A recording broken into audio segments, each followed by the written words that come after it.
Okay, hi everyone. Welcome to lecture 6. Today we're going to talk about backpropagation. It's kind of essential to derive the gradients that you could use for your optimization routine, whether it is SGD or Atom or whatever. So we'll see how we can do that in an efficient way and also sort of automatically. Okay, before we get into that, some administrative notes. So project 1 reminder is due on Tuesday. Unfortunately, autograder might be delayed. I'm still working with the support team. We'll see how much we can get it done, but that shouldn't stop you from making progress. Yeah, you'll hear from me soon on that. But it's due on Tuesday, so if you haven't looked at it, you should do immediately. Okay. So there was a quiz today. I hope you guys had a chance to do that. There will be one on Tuesday and Thursday as well. I will send out an announcement the previous day, so you know that there's going to be a quiz the next day. Okay, so did I start recording? Okay. A recap from previous lecture. So we talked about feature transformations, and adding feature transformation to a linear classifier can potentially allow you to look into nonlinear decision boundaries. And then we also compared with the old school feature extraction, like using a standalone method, followed by classification versus what the neural network is actually doing.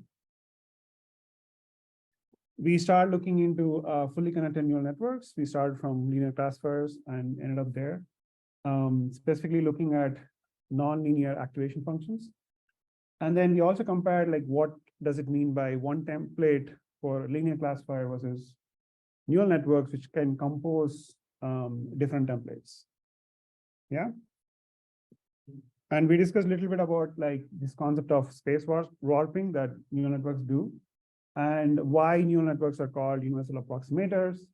And also we talked a little bit on convex functions and why neural network is a non-convex. You need non-convex optimization to solve for neural network. I think towards the end of the lecture, we kind of left off with this question, like, how do we actually compute these gradients? So for in this slide, what you're seeing is a nonlinear score function that does the classification for you to some extent.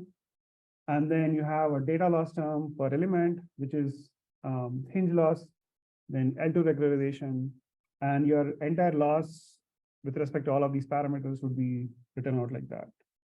But we do not know how to compute these gradients. We didn't discuss about that. So I just wanted to highlight, sometimes these two might look similar, right? But you want to be clear that when you're writing about the scoring function, that is ReLU. You have an activation function there. But when you're talking about loss, you're talking about the hinge loss. So while it looks similar in terms of like max of 2 elements, they are different from each other.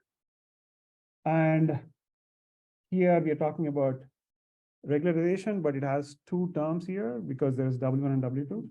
Just wanted to highlight if that makes sense or connection to what you have seen earlier. And also we have a data loss term, which is a summation of all the loss in your training set. Okay, so one way to compute gradients would be to do it on paper, right? You actually write out what the gradient is, what is your loss function with respect to all of these parameters would look like. This is bad for many reasons. One is that it's going to be tedious. Like you have to think about your terms, your activation functions, your loss function, and kind of write out, and it involves like vector calculus and matrix calculus. And also, once you write it out, and let's say you're training, but you wanted to train for a different loss function, you would have to write derive the gradients on the paper from scratch. And now let's say for the same loss function, you want to change the architecture, which means it might involve different activation functions. So it's going to be complex, and you don't want to do this on paper. So thanks to explosion in neural networks, people came up with this idea of computational graphs, which kind of lets you think about finding these gradients more strategically.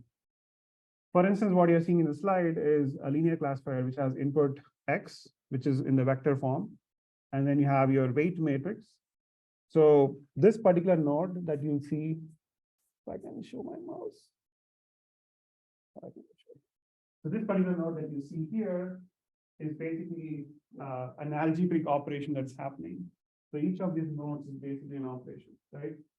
Here you're multiplying the x with w, followed by hinge loss, and then you're adding the derivation term to that this additional operation. So this is how your computational graph looks like.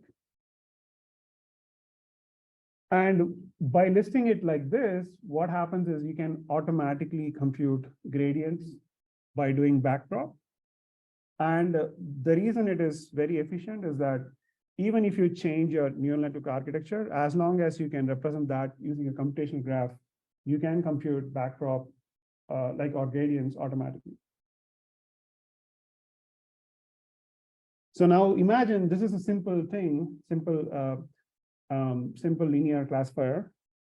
For AlexNet, you would have 8 layers, and they have nonlinear activation functions in each of these layers. So imagine having a computational graph would be super helpful to compute gradients for such big networks. Yeah. So let's start off with a simple example of having a function f that takes in 3 inputs and outputs a score. Simple function. So x, y, z are the inputs. You have an intermediary variable q, which is basically a summation of x and y. And then you compute a product with the other input z that gives you the output for this function. A simple computational graph. Now let's walk through this. This might look like very, very simple and basic, but I think you want to ground on like 3 elements here. So you can look at a computational graph, or if you're thinking about neural network, this would be very, very easy.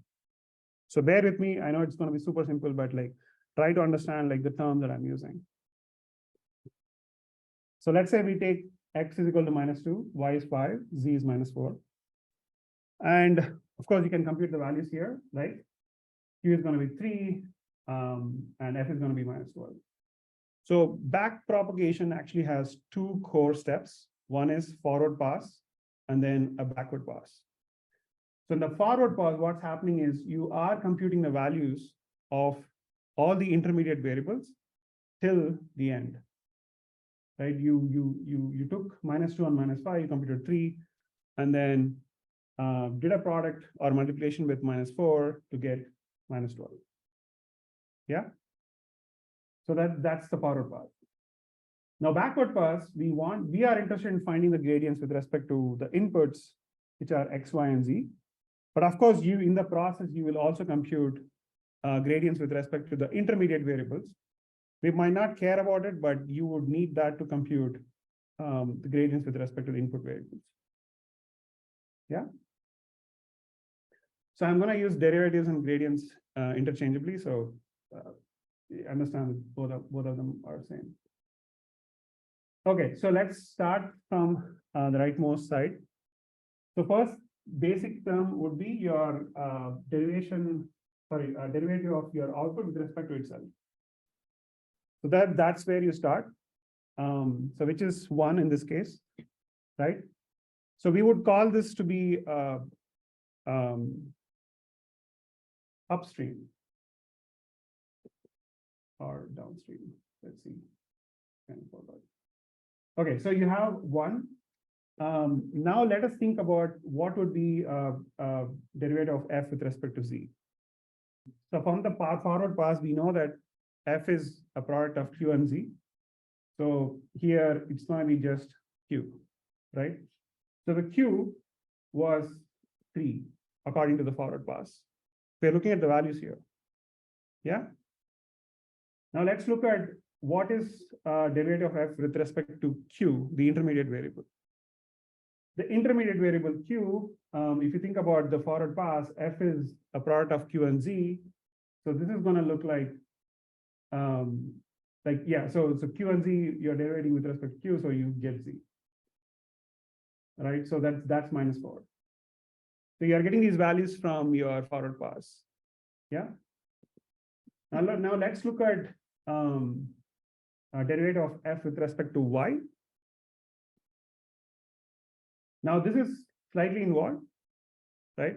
Because it has the intermediate variable, because the intermediate variable q is x plus y. So here, this is where you should understand the terms that we'll use in the next slides, or in general when you're discussing backpropagation. So the values that come into the operation, we call that upstream gradient. And then the output that we want is a downstream gradient. And we are going to use a local gradient to compute that. So for instance, here the upstream gradient is function with respect to q. And the downstream gradient that we care about is function with respect to y. And the local gradient that we'll use from the forward pass is derivation of q with respect to y. So q with respect to y here is 1, and that is because q is equal to x plus y. So you will substitute the value minus 4. The same thing goes for the downstream gradient of the function with respect to x. Is it clear? It looks very simple, but I think the main notion is to understand these three terms. So you have upstream that is coming in, that will act as an input. And then the output that you care about is the downstream. But you use a local gradient if required to compute the downstream gradient. So this is for a computational graph that was represented here. But that backpropagation in essence is actually a local thing that you do with respect to one particular node. So for instance, so think about one node where the operation is happening, and the operation takes in two inputs and outputs z in this case. Now let's look at what backpropagation is with respect to this particular local graph. So x, y, and z are the variables. So like I said, you will get an upstream from the future graph, or the graph that is beyond this local graph that we are looking at, which gives you the input of what is the derivative of the loss function for your entire neural network with respect to this particular variable z. Yeah. And to compute the downstreams, we are interested in finding what is dl by dx and dl by dy. So that's what we care about at the end. To compute that, we will use the local gradients of what is dz by dx and dz by dy. Now you can compute the downstream gradients from the formula that we saw in the previous slide. Right, so it's the chain rule in partial derivatives. Yeah.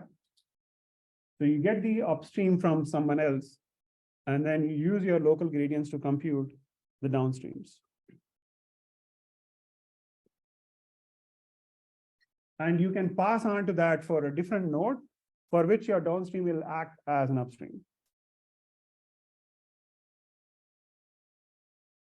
So you have to, again, like remember the fact that you're always interested in computing how your loss function changes with respect to the variables or the parameters in your neural network. So that's what you care about at the end. While your graph can be super big, we are talking about a particular node and an operation, but at every time we are talking about, when you're talking about downstream and upstream, we care about dl by dx for the entire neural network. We're not talking about df for or a particular variable here. Yeah. Yes. So I see one orange box is downstream and one is upstream, but the orange arrows are in the same direction. Does the arrow direction have anything to do with down or upstream? No. So it could be a little confusing, but the whole point is upstream is coming from somewhere else, and you care about like backpropagating using downstream. So, yeah, the wording might be a little confusing, but it's the propagation is happening on this direction. That's what we call backpropagation. Yes. Will these have numerical values when this is actually calculated, or is it symbolic? It's symbolic. Okay. Yeah. We're using numerical values to understand it more rigorously. But if you think about derivatives, by definition, is they're computing for an infinitesimal small change in your input, what happens to your output. By definition, that's what we care about. But to make it very easy to understand, we're using the numbers. Yes. Yes, like kind of going back to this question, like when it would be correct to say that like arrows can represent a flow of information on the like warning of an downstream and upstream, say the specific node you're referring to any graph. Yeah, you can say that. Yes. Okay, so let's look at a little different example. So we understand what happens or what can you do to abstract some of these operations. So here is the computation graph for this particular function, right? It takes in two different variables, x and w, and there is x0, x1, and w1, w2, and w0, w1, and w2. Like 5 inputs, and so here you are computing w0, x0 for this term, w1, x1 for this one, w2, and these two are being added, followed by another addition, and then exponential of minus operation, and then exponential operation, +1, and then inversing it. Yeah. So that function or that particular function looks like this if you write it out as a computational graph. Yeah. Now let's look at what we will do in the forward pass. It's fairly simple, so I'm just going to populate the numbers here. So we are taking some examples like 2, -1, -3, -2, and -3. And if you write it out, this is how the values going to look like when you do the forward pass, right? Yeah. I don't think we should go into that. But let's look at how the gradients will be computed while you take each of these operations to be the local region where you're doing the backpropagation. Yeah. So the first base case, the output with respect to itself is 1. So that's the upstream. Yes. Now, if you look at it, we are looking at this particular region where this is the upstream and we care about the downstream. And in this particular scenario, the function is 1 by x, right? So the local gradient here is going to be derivation of 1 by x with respect to itself. So it's going to, sorry, with respect to x. So it's -1 by x squared. And you need to multiply that with your upstream. Your upstream value is 1. You're multiplying that with -1 by x squared, where x is 1.37. Yeah. So this is the x. So it can be confusing. You're not looking at this at this point because x is this one. That's the input. Yeah. Okay. Now, if you move to the next node of operation, now this is your upstream for this particular node, right? And your function is just x plus 1, right? Now, derivative of that with respect to x is 1, and you multiply that with your upstream, that becomes your downstream. Yeah. Same thing here. The function is exponential of x, and we know that d of e power x by with respect to x is e power x. Your downstream here is minus 0.53, and then your x is minus -1. So e power -1 multiplied by this one is minus 0.20. Clear? Yes? Okay. Now we do the same thing for the other node. I want to show the next one. So now this is slightly different because now you have two downstreams, right? One is with respect to this intermediate variable, and the other one is with respect to W2. So you have to compute them separately. So first, let's start off with x plus y, that is this one. Sorry, this is the node of operation. So x plus y, and for both the cases, when you are differentiating with respect to x and y, the value is 1. That is your local gradient, and you multiply that with 0.2. Okay.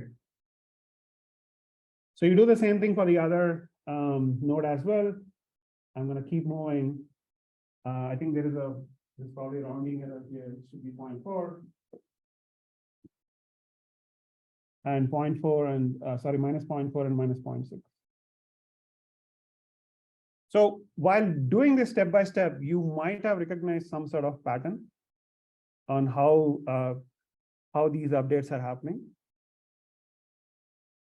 But you can also abstract in if you know what is happening in the sub blocks of a particular function. For instance, you can think about the entire function to be a sigmoid function, right? Where so if this is the sigmoid function, this x is basically your entire term. Yeah. Now you can write a single local gradient for your sigmoid function and substitute this entire thing with that. So you're abstracting away multiple operations with one single operation because you know that that is a function that particular set of nodes are together represented. Yeah. So if you write it, the local gradient for sigmoid function is going to look like this, like 1 minus sigma of x into sigma of x. Now let's see how this is looking if you try to do the same thing, right? So the entire thing is sigmoid function. So this is the upstream, which is 1.00. And the local gradient here is this one. So which means you are using sigmoid of x, which is 0.73. Not x. X is 1 here, but we are using sigmoid of x, which is 0.73, which was calculated during your forward pass. Yeah. Okay, so we kind of recognize some of the patterns here, but let's like maybe look at that separately. If you have an AND gate, what happens is that you basically like give away the same values that you have from your local stream, because there is no influence of the inputs because the derivatives become 1. Yeah. For a copy gate, you basically find the summation of the your upstream.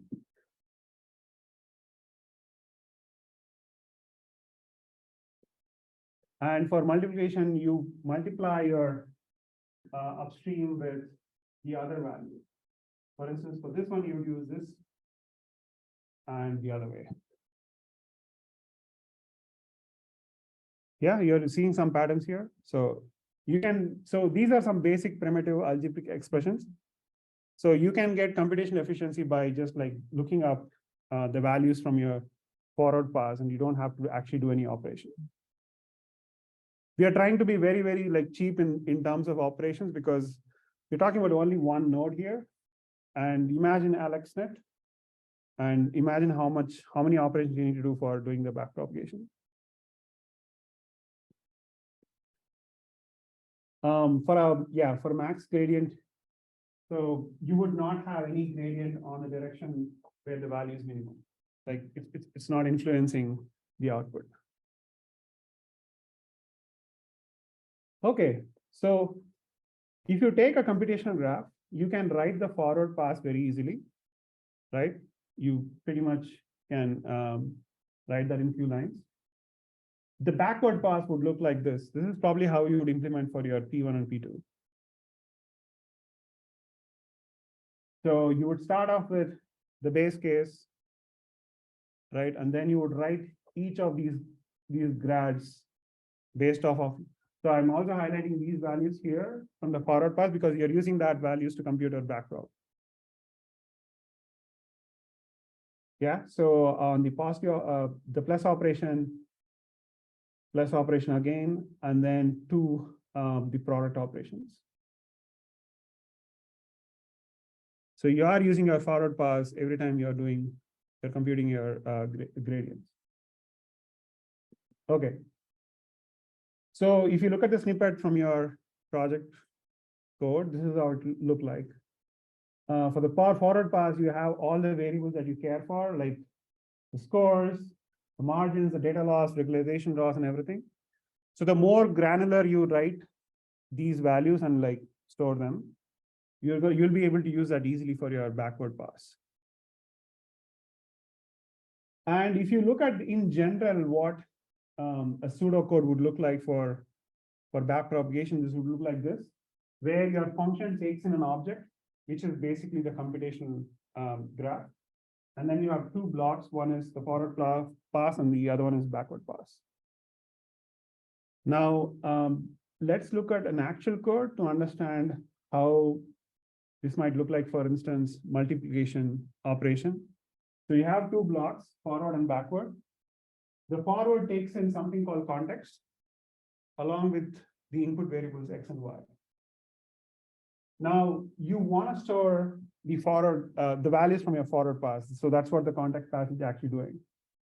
And then in your backward pass, you take the context variable along with the upstream.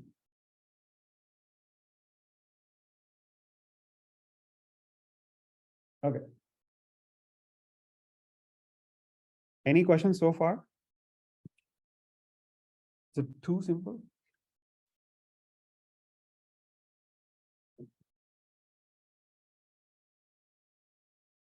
Okay. So we looked at simple examples to understand how this backpropagation looks like for scalar values, right? Now, what if we are looking at vector valued functions? So let's kind of recap what we mean by vector derivatives. So what you're seeing currently is a very simple thing, like input is a scalar, output is a scalar. And this is a regular derivative, right? dy by dx, and that is also scalar. And basically, by definition, it says by changing your input value by infinite is a small amount, how much will your output value change? That's the definition of your derivative function. Now, if the input is a vector and the output is scalar, your derivative, which often is also called as gradient, is also a vector.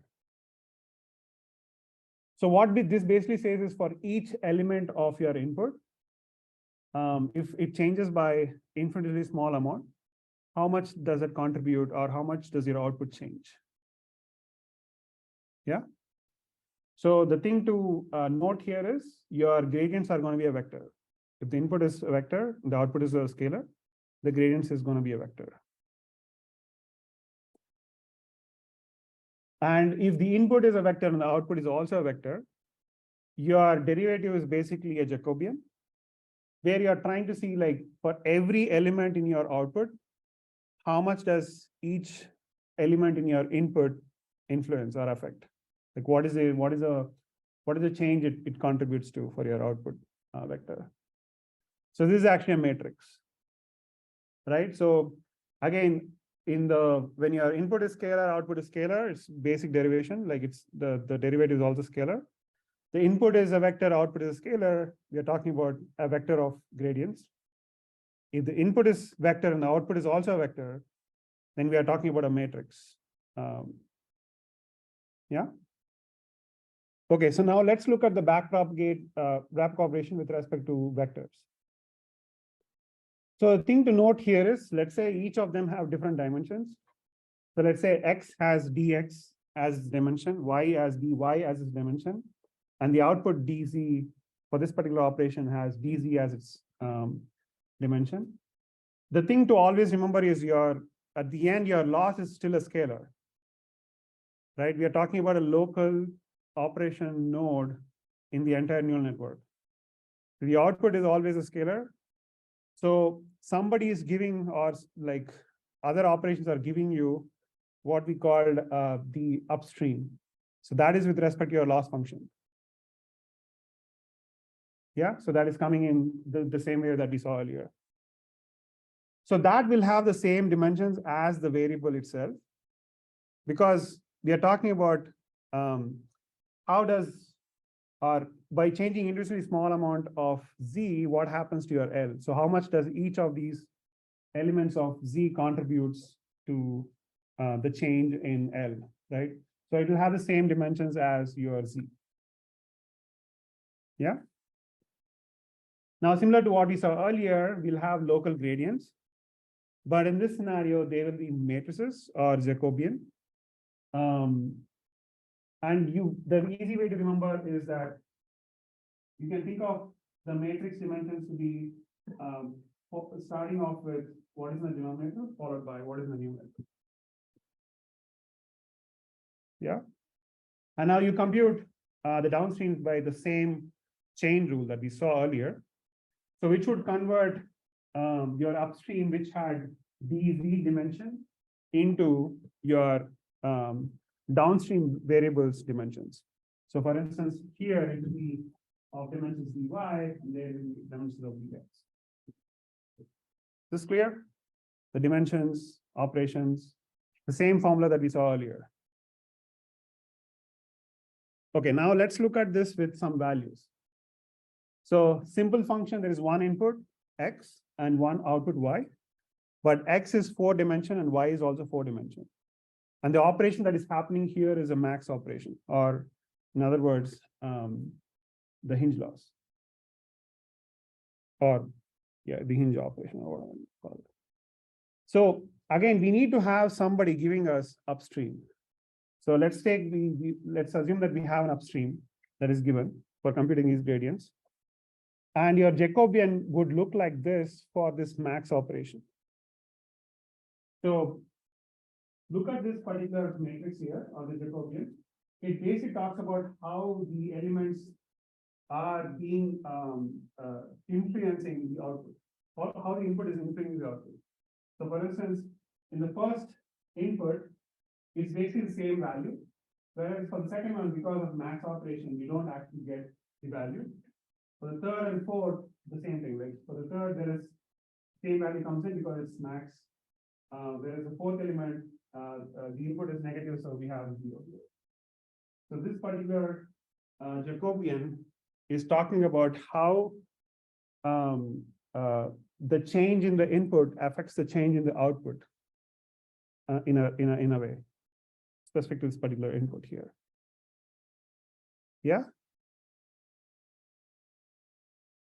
And now you multiply that with your upstream and you get your downstream. So that is a downstream in this particular example.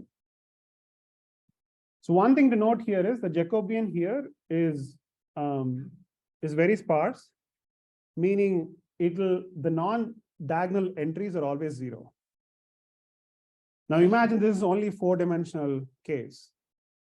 For the other cases where you have thousands of dimensions, especially if you're looking at images and stuff, then we are talking about a huge matrix, which is by and large very sparse. Like it has mostly 0 elements except for the diagonal, and even in the diagonal you might have like few elements that are like actually influencing. Right now, imagine doing operations or computing this Jacobian for your entire neural network and storing all these matrices. It's going to be huge computational bottleneck, right? So we won't be computing or storing them as Jacobians or matrices. Instead, we would use implicit functions that would represent each of these Jacobians by a small program. So in this particular case, you can write the same thing by using just an if and else case. For instance, if the input is greater than 0, we are affecting the Jacobian. Yeah.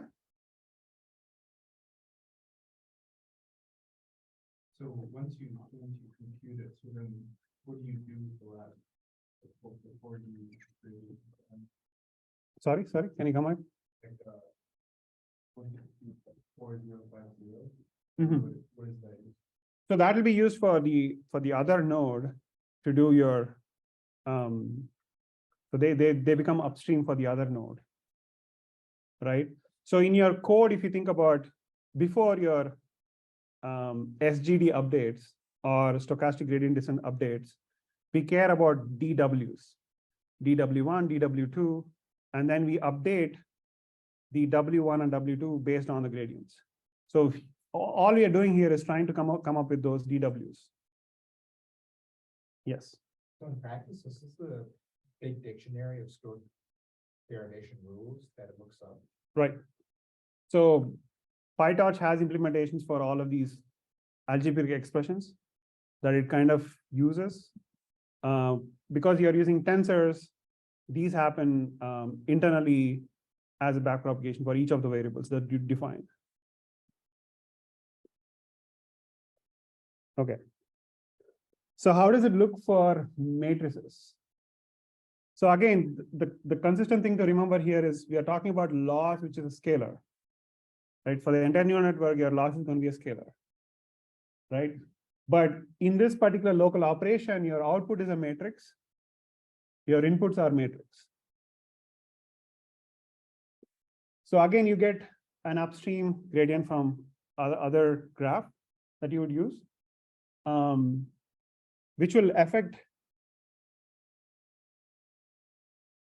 which will have an effect on your local gradients. And then you do the same multiplication to actually get back to your downstream gradients. So the other way to look around this is you can think of it as, again, you can do reduction operations and make it like vector cross vector instead of matrix cross matrix. And you can do the same operations here. So you see how we moved from scalar to vector to matrices. Okay, so let's take an example. It's very important to see how we can do this in an efficient way. So here we have two inputs. X is an input and W is an input. And the operation or the node of interest here does a multiplication operation between these two variables. And then the output is Y. Yeah, so inputs are two different matrices and the output is a matrix. Now let's assume we have an upstream,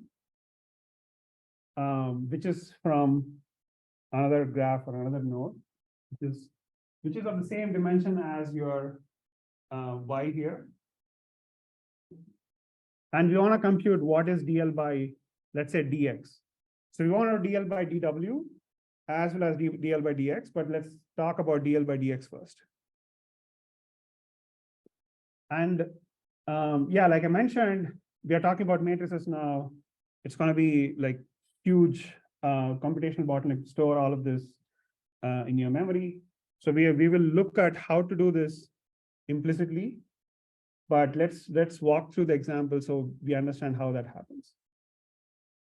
Okay, so let's say we are interested in this particular first element, which is x11, that is 2. And let's see how that influences the entire Y. So that's what we care about. Like, how much does x11 influence the entire Y?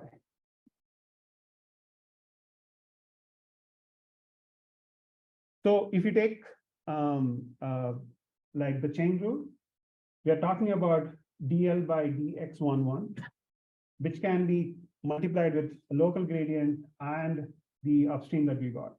The local gradient here would be dy by dx11, right?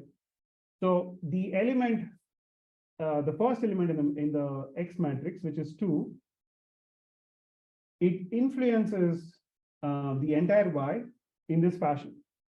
Or in this particular element, this scenario, in this fashion, right? It's basically a matrix multiplication, right? And if you think about it, this is basically W11. And if you do it again for the next element that we are interested, the way the element 2 will influence here is W12, right?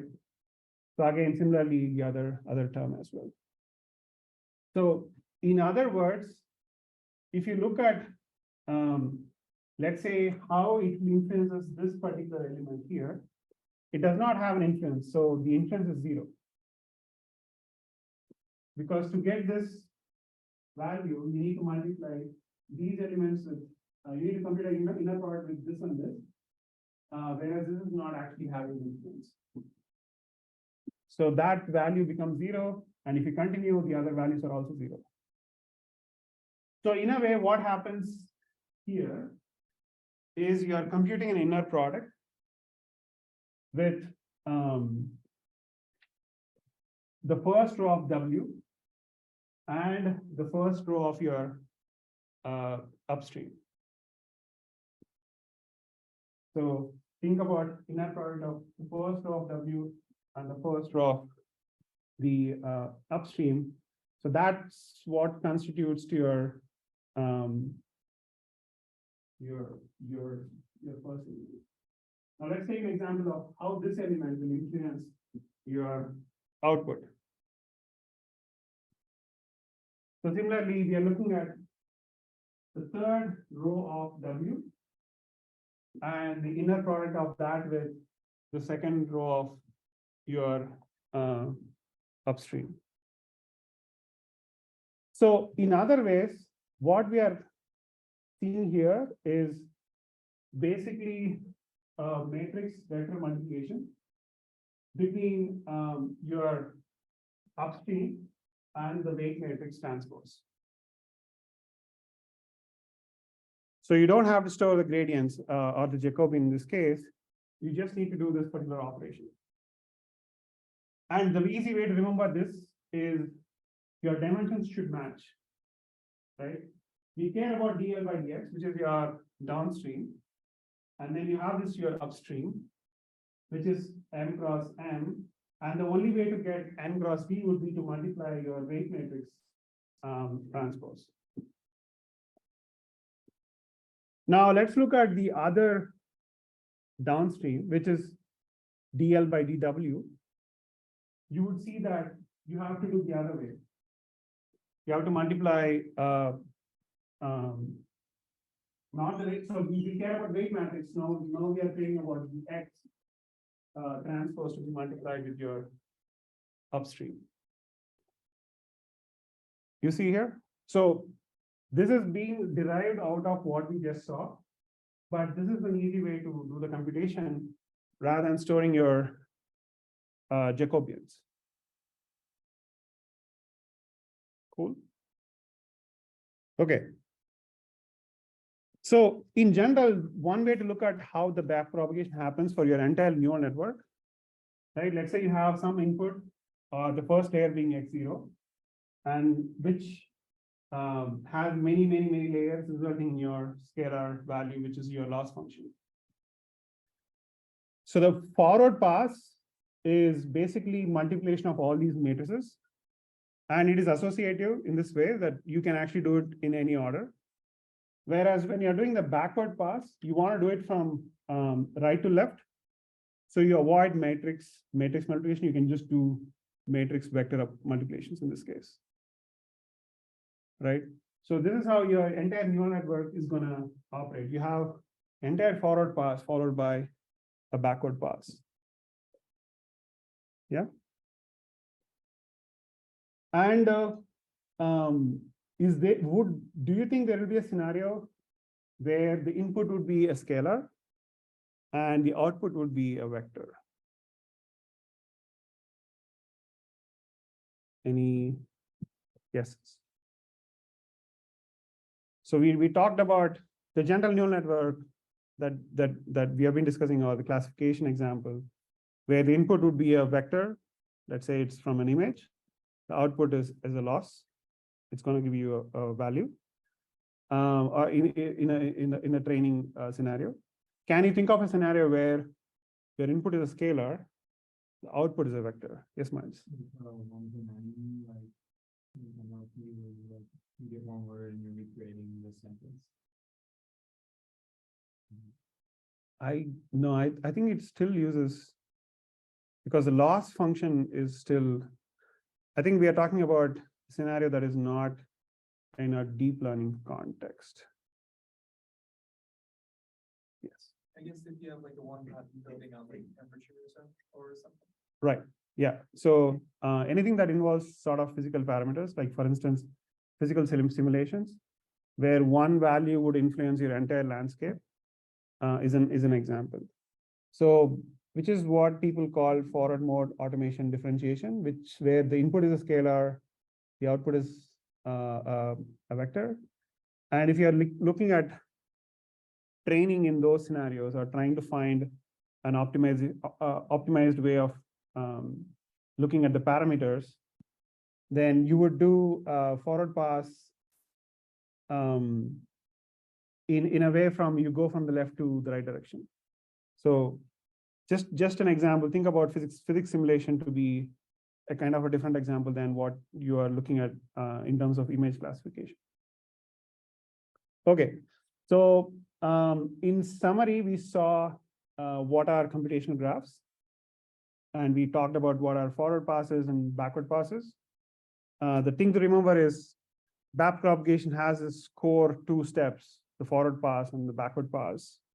You have to do the forward pass to actually be able to do the backward pass. And we talked about the local property of backpropagation, how you can consider one node to be its own thing. If your network has parallel branches, you can also parallelize the process, where you get a upstream from future graph, and you're not influenced by a parallel branch or something. You can do the training or backpropagation parallelly. Okay, and we also saw like how this looks like in terms of writing it as a flat code for your, that's probably for your P1 and P2. And when you get to P3, you'll be looking at backpropagation as a function, like forward and backward functions by itself. Okay, so just like in a recap, we talked about in the previous lecture, we saw linear classifiers, fully connected layers, but we haven't looked at how to use the spatial structure of an image yet. So we are always thinking about, okay, let's like just convert the image into a vector and start doing classification. In the next lecture, we'll talk about convolutional neural networks, which looks at it as an image, and we'll do convolution operations to make use of the spatial structure. Okay, so that's the end of today's lecture. If you have any questions, I'm here. Yeah, thanks.